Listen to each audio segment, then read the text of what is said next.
Hello and welcome to StudyIQ English. If I was to ask you a simple question, to what extent will you go for achieving good health? What possible foods can you think of to get maximum vitamins, proteins, and other micronutrients from your food? Now, here's a catch. There is a very well known delicacy coming from some eastern Indian states which is widely consumed by people. It is known for its health benefits. It is known to be curing many diseases and increasing longevity among people. But then, will you dare to eat it? Yes, I'm talking about quite celebrated GI tagged product from India known as Kai Chutney. Now, Kai Chutney is a very traditional Odia delicacy, a cuisine that is not made up of any plant or fruit or vegetable. It sounds like a very simple add on or a dish which is used as a side food. But in reality, it is the paste that's prepared by grinding the commonly found red weaver ants in the area. Scientifically, the name is here on your screen. It is referred to as the Oikophylla smaragdina.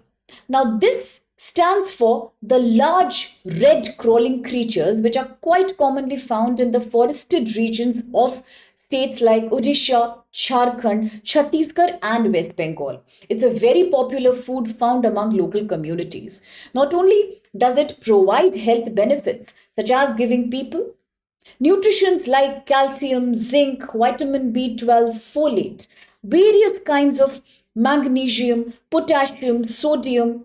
Apart from that, rich in vitamin C, it is said to be boosting immunity, improving longevity among people, and sometimes also a magical cure for many kind of illnesses.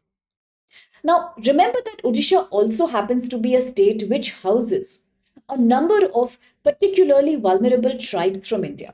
Majority of these tribes come from economically deprived backgrounds. For them, finding a food source that adds on to their nutrition profile again becomes a very, very important part of their daily life and culture. And believe it or not, Kai Chutney is actually indigenous to the Mayurbhanj district of Odisha.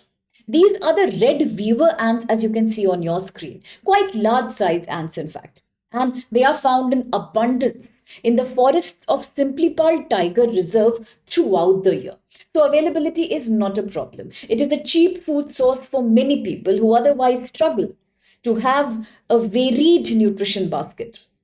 They feed these particular red weaver ants. They are creatures that feed on smaller insects like beetles and flies, and they mostly make a home, a simple nest in trees like mango, sal, or the jackfruit trees, which are again quite abundant in these regions. So, let's understand that many local people, including the tribal population in districts like Mayurbhanj, often go to the forests as a daily ritual to collect majority of these ant species. Then various kind of local ingredients are added to it. They are pasted together and then it becomes a part of almost their daily diet. So around 500 tribal families have been trying to find out some money, some livelihood. They find their basic source of income by selling these insects or the chutney, the dish made by these ants itself. Another very interesting thing here is that back in 2024 January, it was this very Kai chutney which had received the GI tag index in India, a tag that assigns a unique value to various products manufactured within the country because it not only indicates the place of their origin but also it's a guarantee of the quality and the distinctiveness and the originality of these products. In 2024, hence, the tribal people of Odisha's Mayurbhanj, they received the geographical tag index for the Kai chutney preparation. And talking about the GI tag index itself, there are Articles 1, Clause 2 and Article 10. These two under the Paris Convention for the Protection of Industrial Property. Geographical indications are covered as an element of intellectual property rights, which means once granted, nobody can copy or forfeit your right to manufacture that particular good or product.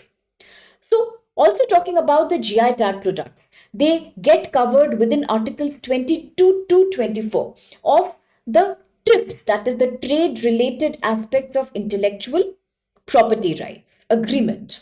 Now, as per the census of 2011, another very important thing to notice. Now, many people ask a question: why would certain communities have such unique food choices? Definitely, it's a lot to do with your culture. It's a lot to do with your geographical environment in general. Apart from that, sometimes it's also about your dietary requirements. As I said, Odisha, as per the 2011 census, is home to the highest number of particularly vulnerable tribes in India. Identified long back under the Dhibar Commission, these tribals are those who still are pretty socio-economically backward as compared to the mainstream population. Although the 2011 census says that 8.6% of total Indian population happens to be scheduled tribal, but the PVTGs are in smaller number. They also face the risk of extinction because they indeed today are living in quite a difficult scenario, and therefore the government has to do everything it can to protect them. Now, talking about Odisha itself, Odisha is home to about 13 such PVTGs, and some very well known ones are the Bonda, the Didai, as well as the Dongriya, Kond, and Juang, just to name a few. Of course, there are many more. In such a situation, when daily food procurement is a hassle, solutions like the Kai Chutney are not only a unique aspect of their culture but also takes care of their nutrition intake. Because otherwise, there is often witnessed huge malnourishment, huge stunting, huge wasting among the poor communities. So, such dietary interventions take care of nutritional discrepancies as well. And on that note, let's have a quick look at a question coming to you from UPSC 2019 Prelims exam. It's an easy question. Try to answer by posting your answer in the comment box below. The question says, consider the following statement about the PVTGs. 1. PVTGs live in 18 states and 1 union territory in India. Second, a stagnant, which means a static or declining population, is a criteria of the PVTG status. And yes, I can give you a hint, that's absolutely true. As I said that PVTGs are not only less in number, but they may also face a risk of going extinct because their population has not been increasing as much as the increase in the population of other tribal communities. And now the third one is on to you. There are 95 PVTGs officially notified in the country so far. And the last one is Irular and Konda Reddy tribes are included in the list of PVTGs. Now these questions quite often asked either in UPSC prelims or quite often mentioned in UPSC mains, particularly when you talk about your GS paper 2, social justice is where we talk about Indian tribes, their problems, vulnerable communities. So we should know about PVTGs. So try to answer the question. Here are the codes given below. And in case you feel that these sessions, these bulletin sessions are helping you for the exam, they are giving you important takeaway points, then do not forget to like, share, subscribe, Study IQ English, and stay tuned for our latest updates. Thank you.